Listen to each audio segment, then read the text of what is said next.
Hello दोस्त, आप कैसे हैं। मैं उम्मीद करता हूं कि आप अच्छे ही होंगे। एक नए वीडियो के साथ फिर मैं उपस्थित हुआ हूं अपने अनुभवों के साथ, एक नए मोटिवेशनल के साथ, जो आपके अंदर एक ऊर्जा जागृत करने वाला वीडियो है।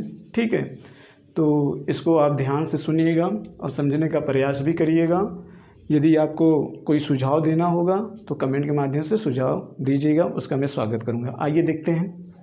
देखिए, सभ्यता का ध्रुवीकरण इतनी तेजी से होता जा रहा है। सभ्यता का ध्रुवीकरण इतनी तेजी से होता जा रहा है जिससे संस्कृति का अस्तित्व खतरे में है, जो सभ्यता के लिए सही नहीं है। क्लियर? इसका मतलब ये है कि सभ्यता का ध्रुवीकरण इतनी तेजी से होता चला जा रहा है, इतनी तेजी से ध्रुवीकरण होता चला जा रहा है, जो संस्कृति के अस्तित्व के लिए खतरा पैदा कर रहा है। संस्कृति के अस्तित्व के लिए खतरा पैदा कर रहा है, और जो सभ्यता के लिए सही नहीं है। इसका मतलब कि सभ्यता का ध्रुवीकरण ही सभ्यता के लिए सही नहीं है। क्यों? क्योंकि सभ्यता का ध्रुवीकरण संस्कृति के अस्तित्व को खतरे में डालता है। तो इसका क्या मतलब? तो इसके मतलब को समझने से पहले हमको यह जानना चाहिए कि आखिर में सभ्यता और संस्कृति होती क्या है। तो आइए पहले हम सभ्यता और संस्कृति के बारे में समझते हैं। देखिए मित्र, अगर आपसे कोई पूछे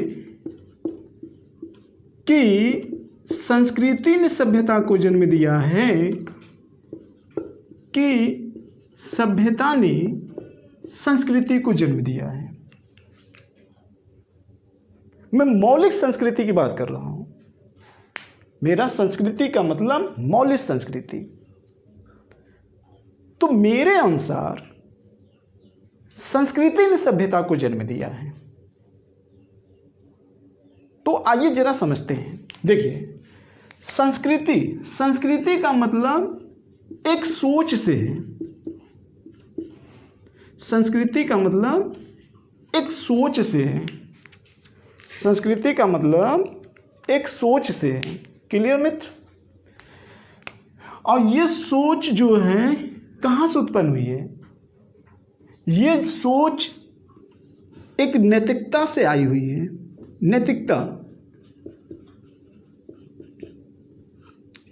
यानी कि एक बुद्धि का विकास जो हुआ है। अगर हम कहें संस्कृति, अगर आप कह सकते हैं कि संस्कृति का मतलब एक तरीके से बुद्धि के विकास से ही है।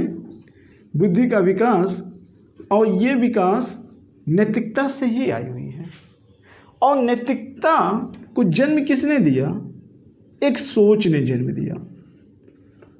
और सोच का आधार क्या था? मानव कल्याण। मानव कल्याण। तो मानव कल्याण का भावना, मानव कल्याण की भावना ही एक सोच को जन्म दिया, और सोच नैतिकता को जन्म दिया, और नैतिकता ही इंसान को एक बुद्धिजीवी प्राणी बनाया। लेकिन कैसा बुद्धिजीवी प्राणी? मानवता पर आधारित बुद्धिजीवी प्राणी बनाया।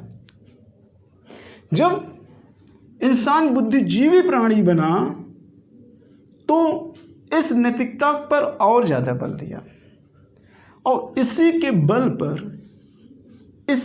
पर इंसान अपनी आवश्यकताओं की पूर्ति करने के लिए उसने मशीन को जन्म दिया। लेकिन ये मशीन आई कैसे? बुद्धि के विकास पे, बल पे आई। तो ये जो बुद्धि है दोस्त, ये आके अमूर्त है। ये अमूर्त है। और अमूर्त बुद्धि जो है, ये तकनीकी के रूप में एक संस्था को जन्म दिया। जैसे आप विभिन्न प्रकार के विश्वविद्यालयों का नाम सुनते हैं, तो विश्वविद्यालय ऐसे कैसे आ गया? कहीं न कहीं विश्वविद्यालय की स्थापना एक सोच पर आधारित हुई होगी, मानव कल्याण को ध्यान में रखकर हुई होगी, और वहाँ पर एक ऐसा माहौल हुआ जिससे लोगों का बुद्धि का विकास हुआ।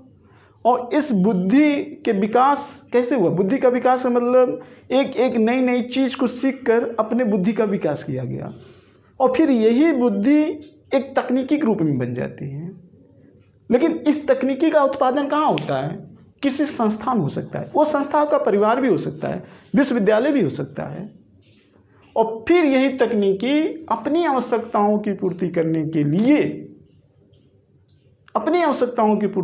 के लिए किसी मशीन को जन्म देता है, और मशीन किसी वस्तु का प्रोडक्शन करता है।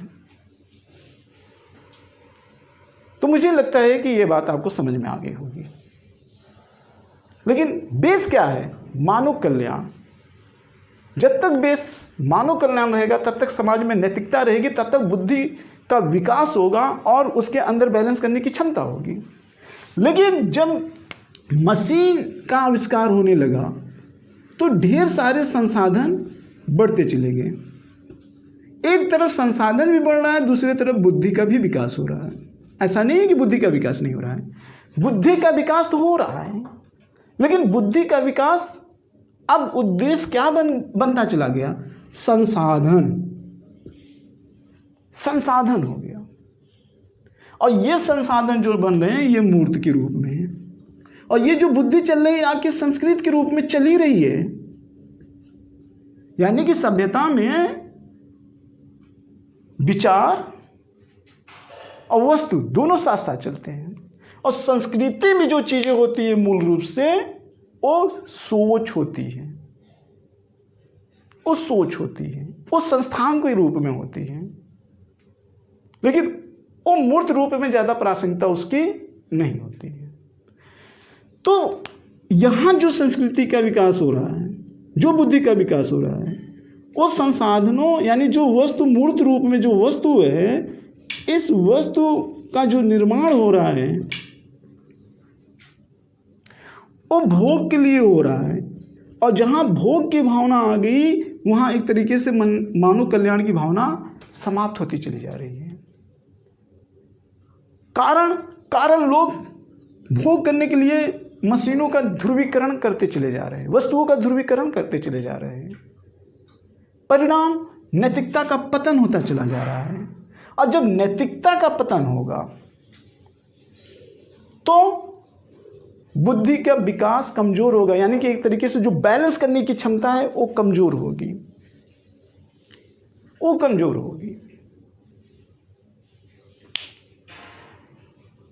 तो संस्कृति को बनाए रखने के लिए मानवता का होना जरूरी है, क्योंकि जब तक मानवता रहेगी तब तक नैतिकता रहेगी, और जब तक नैतिकता रहेगी तब तक भाईचारे की भावना रहेगी, बंधुत्व की भावना रहेगी।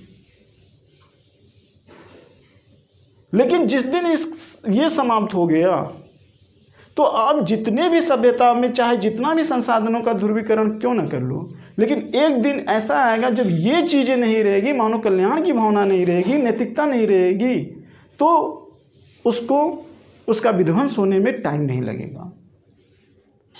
आप देखते होंगे आसपास, देखिए, मैं बड़े स्तर पे, मैं वैश्विक स्तर पे बात नहीं करना चाह रहा हूँ, मैं बड़े देश के लेवल पे नहीं बात करना चाह रहा हूँ, मैं आपके अपने ही परिवार के रूप में बता देना चाह रहा हूँ। देखिए जरा, जब आप देखे होंगे जब किसी परिवार में मानव कल्याण की भावना होती है, उनके अंदर नैतिकता की भावना होती है, तो जो वस्तु होते हैं उसका बहुत अच्छे तरीके से उपयोग किया जाता है। लेकिन जैसे इंसान भौतिक संसाधनों के चक्कर में पड़ने लगता है और एक के बाद एक भौतिक संसाधन इकट्ठा करने लगता है, तो वो क्या करता है? वो ये करता है कि कहीं ना कहीं नैतिकता का पतन करता है। और जब यही नैतिकता का पतन होने लगता है तो कुछ लोगों के अंदर आक्रोश आने लगता है, और जब यही आक्रोश आता है तो उसके लिए विध्वंस का कारण बन जाता है। लोग इंसानों से ज्यादा वस्तुओं पर गुस्सा निकालने लगते हैं। वो कहते हैं कि इसी वस्तु के कारण सब कुछ हुआ है, इसी को विध्वंस करो और इसी के साथ, वस्तु के साथ इसी को भी दफना दो। तो क्या आप चाहते हैं ऐसी सभ्यता? तो मुझे लगता है कि आप ऐसी सभ्यता नहीं चाह रहे हैं।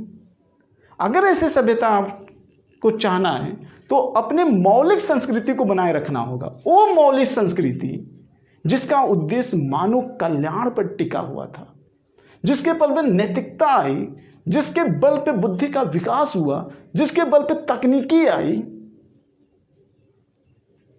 और आज सभ्यता के दौर में एक चीज लेकर चला जा रहा है, लेकिन पहले वाली संस्कृति में देखेंगे जो उसके साथ सभ्यता चल रही थी, उसमें दोनों में बैलेंस बनाया जा रहा था।